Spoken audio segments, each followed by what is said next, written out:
Il est 8h16, le petit déjeuner politique ce matin, c'est Nicolas Dupont-Aignan, président de Debout la France et député de l'Essonne. Oui, bonjour Nicolas Dupont-Aignan. Bonjour Patrick Roger. On va parler vaccination, passe sanitaire dans un instant, mais avant cela aussi le procès des attentats du 13 novembre.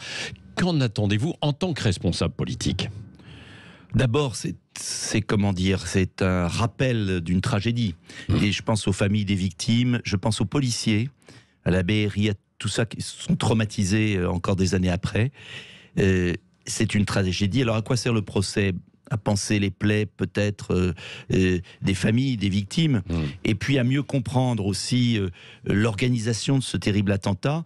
Et je l'espère, mais je désespère un peu depuis des années, à essayer de prendre enfin des mesures pour en éviter d'autres. Parce que ce qu'il ne faut pas oublier... C'est pas pendant le procès qu'on va prendre des mesures. Quoi. Mais comme on va en parler davantage, on va peut-être enfin comprendre que si on ne change pas radicalement d'attitude vis-à-vis de ceux qui nous ont déclaré la guerre, on en aura d'autres. Parce que j'ai regardé hier, il y a eu 14 attentats meurtriers après le Bataclan et 114 morts après. Donc ce qui est... 114. 114, j'ai vérifié. 14 attentats meurtriers après le Bataclan. Donc ça veut dire quoi ?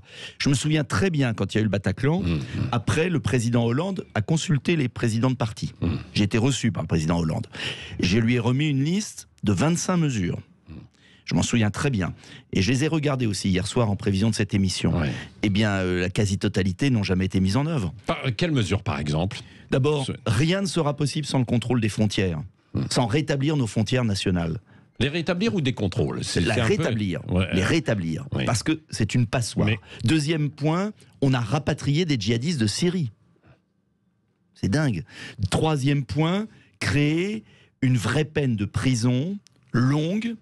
On pourrait même appliquer le code pénal pour 30 ans de prison, intelligence avec l'ennemi, pour les auteurs ou les complices d'attentats terroristes, alors qu'actuellement, tous les procès qu'il y a eu une sévérité accrue, il faut le dire, mais qui se limite à 10 ans, 15 ans, et ils sortent.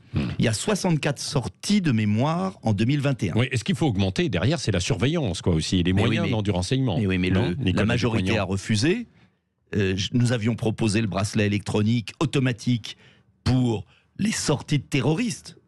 La majorité avait refusé, avait mis en place un processus très souple, et figurez-vous, le Conseil constitutionnel a annulé.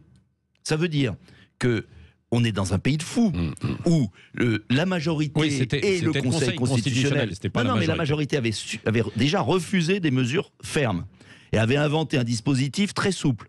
Et même ce dispositif souple a été annulé par le Conseil constitutionnel. Alors d'un côté, côté, on a un Conseil constitutionnel qui autorise un pass sanitaire pour les gens honnêtes et qui annule une disposition qui était pour les terroristes sortant de prison pour que pendant 1 an ou 2, ils aient l'obligation d'avoir un pass sanitaire.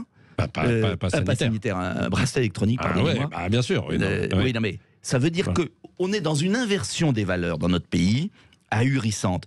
Tant qu'on n'aura pas... Je crois que le problème est culturel. Il est chez une partie de nos élites, de nos juges, c'est-à-dire qu'ils ne réalisent pas que ce ne sont pas des délinquants comme les autres, ce sont des gens qui sont en guerre contre nous. Et je vous mets en garde, si on ne met pas en place des mesures rapides, beaucoup plus fortes, on aura d'autres attentats. Et on nous fera le coup de la bougie, des nounours, des commémorations, Voilà la réalité. Oui, bon, il y a eu... C'est terrible, mais je préfère le dire. Oui. Il y a certaines personnes qui se posent la question sur notre état de droit tel qu'il est, justement, puisque vous l'avez évoqué. Est-ce qu'il est adapté, justement, à la lutte contre le terrorisme ? C'est difficile parce que c'est la force de nos démocraties aussi d'entendre, de donner la parole, en fait, aux autres pour pouvoir ensuite prendre des mesures. Alors, vous posez la vraie question.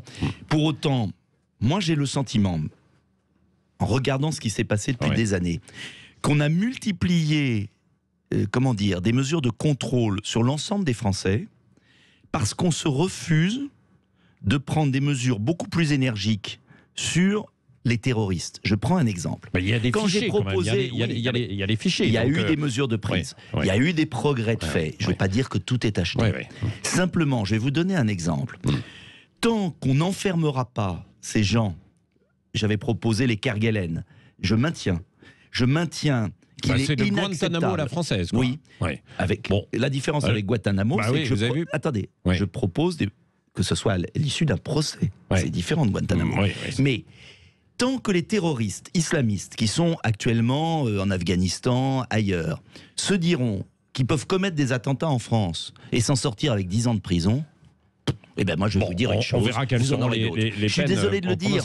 Il faut que quand quelqu'un commet ou est complice d'un attentat, il sache que c'est fini pour lui. Oui. Voilà. Or, nous appliquons, et là, votre question est assez juste, c'est pour ça que j'avais proposé une cour de sûreté de l'État, avec un droit spécifique. Car je trouve dommage qu'on multiplie les contrôles sur l'ensemble de la population, parce qu'en fait, on n'est pas capable, intellectuellement, moralement, de décider de s'attaquer à ces gens-là. Oui. Dernier point, je me permets d'insister, si on laisse sur notre sol des mosquées qui prêchent la haine, eh bien, il ne faudra aussi pas s'étonner si dans 1 an, 2 ans, 3 ans, vous avez un dingue, un islamiste intégriste qui commet un nouvel attentat. Et il y a eu des mesures de prise aussi par le ministère de l'Intérieur sur certaines mosquées. Quasiment rien. Et je vais vous donner un exemple. Vous estimez qu'on ne va pas suffisamment loin. Non, mais je vais vous dire, c'est pire que ça. On nous a fait voter une charte. Souvenez-vous, la charte de l'islam républicain. Très bien. Je l'avais proposée en 2017, donc j'en suis ravi. Et je découvre... Non, mais attendez, la suite. Que 2 organisations, notamment turques, qui sont implantées en Alsace et ailleurs en France, ont refusé de signer la charte. Ils ont donc refusé. Quelle est la conséquence pour eux? Rien. Donc, en fait, ce qui ne va pas dans notre pays, je pense, c'est qu'on fait du cinéma, alors on fait une charte, très bien, je l'avais recommandée, mais on ne l'applique pas et on continue à laisser des organisations turques sur le sol français qui prêchent la haine. Moi, qu'on m'explique. Donc, je demande une cohérence. J'ai proposé 25 mesures, c'est toujours les mêmes. Je les ai proposées même au lendemain de Charlie Hebdo. Je les ai réitérées au lendemain du Bataclan. Il n'y a quasiment rien. Voilà la réalité. Oui, Nicolas Dupont-Aignan. Avant le pass sanitaire, un mot aussi sur les tensions dans certains quartiers. On a appris d'ailleurs au passage que ce matin, il y a eu de nouvelles fusillades hier soir à Marseille. Et il y a 2 morts liées visiblement à des règlements de compte de trafiquants. Probablement, parce qu'on n'a pas tous les détails pour l'instant. Il y a aussi les tensions dans votre département. Vous êtes élu de l'Essonne, du côté de Corbeil-Essonne, dans la cité des Tarterets. 4 nuits assez agitées. Lors d'interpellations avec la police. Quelle réponse apporter justement dans ces quartiers? Alors, existe la fameuse police de proximité. Est-ce qu'elle serait encore d'ailleurs adaptée aujourd'hui? C'est du baratin, pardonnez-moi, c'est pas vous, mais c'est la police de proximité. Le problème de fond est judiciaire. Ce matin, dans un journal du matin, j'apprends que dans ma ville, hier, 5 jeunes qui avaient été pris devant un lycée avec des armes, et notamment une arme blanche de 70 cm, ont été condamnés. Ce matin, c'est dans le journal Le Parisien, on peut le citer. 5 mois avec sursis. Et le procureur... Non mais, lisez l'article. Et le procureur leur fait l'annonce, c'est pas bien, il faut pas recommencer. 5 mois avec sursis. Donc, vous savez, le problème est judiciaire. Tant que dans notre pays, on ne condamnera pas fermement ceux qui tuent, qui menacent, qui trafiquent, tant qu'on restera à cet état d'une justice complètement incapable de comprendre ce qui se passe, vous aurez le président de la République qui va à Marseille faire son grand cinéma, 2 morts après. Voilà, le problème est judiciaire. Alors, est-ce que parfois le problème est judiciaire. C'est pas seulement la faute des juges. Oui, non, parce que les magistrats... C'est la faute des lois. Ils appliquent des lois. Il y a des lois, et puis ensuite, est-ce qu'ils ont aussi les moyens pour pouvoir s'arrêter sur les différentes affaires? Soyons clairs, il y a 2 choses. Il y a les lois votées qui sont laxistes, et il y a des juges... Selon vous, oui. Et il y a des juges qui les appliquent encore plus laxistement, avec laxisme. Donc, laxisme plus laxisme, ça fait impunité. Je demande, et c'est dans mon projet présidentiel, à chaque délit, une condamnation ferme. Et à chaque récidive, et c'est ça le plus important, doublement de la condamnation, suppression des remises de peine. Je peux vous dire que ça va changer. Mais pour ça, il aurait fallu construire les places de prison. Emmanuel Macron s'est engagé sur 15 000, il en a fait 2 000. Donc tant qu'on aura l'idéologie, pas de prison, les pauvres, il faut les... Non mais, lisez l'article du Parisien sur sur cette histoire. Complètement Nicolas fou. Dupont-Aignan, venons-en maintenant. Alors, pardonnez-moi. Oui. Les violences conjugales. Si vous voulez qu'on passe, des violences conjugales monstrueuses, avec des peines avec sursis. Vous avez dans notre société un État judiciaire complètement qui nourrit l'impunité. Et Dupond-Moretti qui est ministre de la Justice. Et après, Emmanuel Macron vient faire du grand cinéma. Mais il n'y a aucun résultat possible. Vous pouvez déverser des milliards. S'il n'y a pas la dissuasion de la peine, ça continuera éternellement. Voilà, c'est tout. La crise sanitaire, alors vous avez été très présente dans les manifestations contre le pass sanitaire. Est-ce que ça veut dire que vous êtes opposé à la vaccination? Alors, je ne suis pas opposé à la vaccination par principe. J'estime d'ailleurs dans les manifestations, il y a beaucoup de vaccinés qui estiment qu'ils se sont vaccinés. Ils ont établi leur bénéfice-risque, mais ils veulent pouvoir manger une glace à une terrasse, ils veulent pouvoir circuler sans habituer les Français à ce traçage numérique. Premier point. Deuxième point sur la vaccination. J'ai toujours dit que la vaccination devait être à bon escient avec le médecin traitant en fonction d'une analyse bénéfice-risque. Une personne âgée, fragile, une personne en comorbidité, en surpoids, j'ai toujours recommandé plutôt la vaccination. Vous êtes vacciné ? Ça ne vous regarde pas, je tiens au secret médical. Ah bon, c'est vrai ? Oui, j'en ai assez de l'inquisition vaccinale. Non, mais je peux vous poser quand même la question. Donc, moi, je vous réponds ce que je veux. Non, d'accord. Deuxièmement, pourquoi vous êtes embêté ? Vous êtes embêté parce que non, parce que j'en ai assez de ce à ces voyeurisme. manifestations. Non, non, mais vous êtes un responsable politique. J'ai le droit à mon intimité médicale. Ah non, mais vous avez le droit, mais bien sûr, mais en même temps, vous pouvez informer. Je vous le dis, en fait, moi je suis vacciné. Je me suis fait vacciner. Je sais pas, peut-être que c'est pas bien, mais en tout cas, je fais. Et donc vous ne le direz pas. Je finis. Nicolas Dupont-Aignan, vous ne le direz pas. Secret médical. J'en ai assez de ce voyeurisme permanent. Bon, il y a certains médecins qui vont peut-être voir votre passe sanitaire. Alors, dans les détails, vous avez vu, c'est possible. Je continue. La vaccination, c'est un geste individuel, volontaire, pour moi, libre. La vaccination des plus jeunes. Le comité de vaccination anglais, hier ou avant-hier, a dit qu'en dessous de 15 ans, il ne la recommandait pas, que les risques étaient plus importants qu'un éventuel bénéfice. Je ne comprends pas pourquoi on incite à la vaccination des adolescents qui ne risquent rien du Covid, sauf un adolescent en comorbidité, obèse, bien évidemment. Et j'aimerais que sur la vaccination, on ait un regard beaucoup plus, mesuré, adapté à chaque individu, et qu'on arrête cette folie vaccinale des plus jeunes. Voilà. Je maintiens là-dessus. Et je pense, deuxième point, qu'à côté de la vaccination, il faut une autre lutte contre le Covid qui passe notamment par la prévention.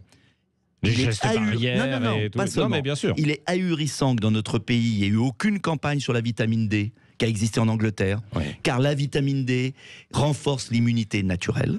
Deuxième point. Deuxième point, je regrette que des soins précoces qui aujourd'hui font quasiment l'unanimité, comme l'ivermectine, ça ne fait pas l'unanimité. Quasiment. Il y a eu des études randomisées dans le monde entier. Mais ça ne fait pas l'unanimité.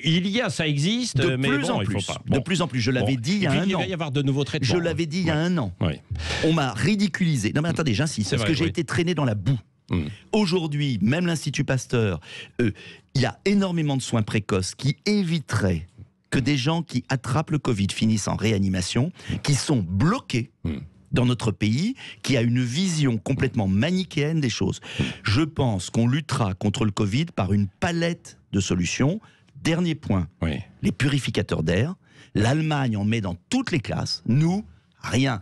Pourquoi Alors, attendez, l'État ne finance pas. Non, mais ce sont les municipalités. Mais je l'ai fait dans ma ville. Bien sûr, bien sûr. Oui, mais pourquoi l'État ne finance pas? Nicolas Dupont-Aignan, est-ce que vous pouvez... Plus que le vaccin des jeunes. Les médecins menacés de mort, il y a un collectif qui est monté en fait au créneau hier et qui dénonce l'inaction de l'État, etc. Est-ce que quand même... je condamne toutes les violences. S'il y en a, je les condamne.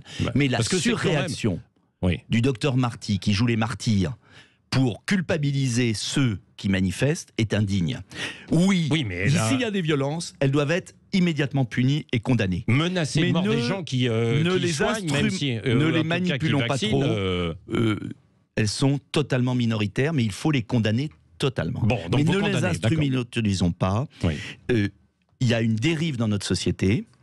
Toute personne qui conteste la stratégie du gouvernement est immédiatement accusé d'être un grand complotiste. C'est faux. Il y a eu un article très intéressant dans Les Échos, qui n'est pas un journal complotiste, d'un virologue, M. Clavry, qui montre que l'expérience israélienne dont on nous parlait tant à la télévision, comme le Nirvana, commence à être très inquiétante. 26% de la population israélienne a eu sa 3e dose, c'est considérable.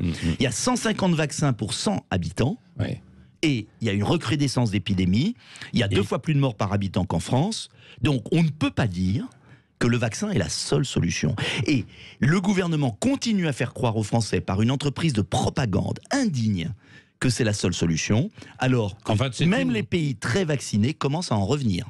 Et donc je n'accepte pas qu'on oblige implicitement à la vaccination des jeunes qui ne risquent rien du Covid s'ils n'ont pas de comorbidité. Allez, Nicolas Dupont-Aignan, dernière question autour de la politique. Vous allez sortir un livre. Ça veut dire que c'est le début de votre nouvelle campagne. Vous serez candidat ou vous serez aux côtés de certains? Vous avez manifesté par exemple avec Philippot, ou il y a Éric Zemmour qui a... Je suis candidat, tout le monde le sait. Il y a 5%, c'est pas assez, mais c'est déjà 2 millions de Français qui me font confiance. Je suis convaincu qu'il y a 20 millions de Français qui ne votent pas. Et je leur dis, si vous ne votez pas, Macron sera réélu. Et je m'adresse à tous les Français pour leur dire une autre voie est possible. Je sors un livre, qui va sortir un peu du Covid, sur comment on peut mettre fin à 100 milliards de gaspillage, de fraude, de gâchis financiers, pour les redéployer sur le pouvoir d'achat par un 13e mois pour tous. D'accord. Pour redéployer sur un hôpital de proximité par département, pour renforcer le système scolaire, pour relocaliser des emplois. Bon, d'accord. En un mot, on verra parce qu'on ne parle jamais de ça. Est-ce qu'avec votre candidature, vous ne contribuez pas à un trop-plein de candidats à droite, Nicolas Dupont-Aignan? Écoutez, ma candidature, pourquoi ce serait la mienne? Les Français doivent avoir le choix. La mort du pays, c'est la démocratie qui s'étiole, c'est-à-dire l'abstention. Je crois au contraire que s'il y a un vrai débat sur des propositions, sur des choses concrètes de vie quotidienne, pour savoir est-ce qu'on continue avec Macron, est-ce qu'on continue à casser le pays, ou est-ce qu'on le redresse et que les Français aient le choix. Donc pas d'alliance. Mais il n'y a pas une question d'alliance. Non, mais je suis sous la 5e République. Éric Zemmour... Éric Zemmour, il n'est pas candidat. Bon, il sera candidat, mais on n'en sait rien. Bon. Le jour où il sera candidat, et surtout on saura ce qu'il propose. Moi, dès le 7 octobre, tous les Français sauront exactement, pas seulement ce que je propose, parce que c'est facile de dire je veux plus de sécurité, je veux plus d'emploi, je veux plus de pouvoir d'achat. Ils le font tous, ça m'intéresse plus. Là, vous visez Xavier Bertrand. Là. Ce qui m'intéresse, c'est de dire aux Français, voilà ma recette, c'est comme un gâteau. Vous pouvez dire, je vais vous faire le meilleur gâteau du monde, mais personne ne sait comment vous allez le faire. Je vais dire aux Français, je vous propose d'aller dans cette direction, mais je vous explique concrètement comment je peux y arriver. Parce que le problème de fond, c'est que plus personne croit les hommes politiques. Merci ils ont menti Nicolas Dupont-Aignan, merci présidente de Bout la France et député de l'Essonne. Je suis obligé de vous arrêter parce qu'on a dépassé un peu le temps là. Et puis, sinon on est... vous aviez beaucoup de choses à dire, mais on vous réinvitera bien sûr, comme l'ensemble des politiques. Merci.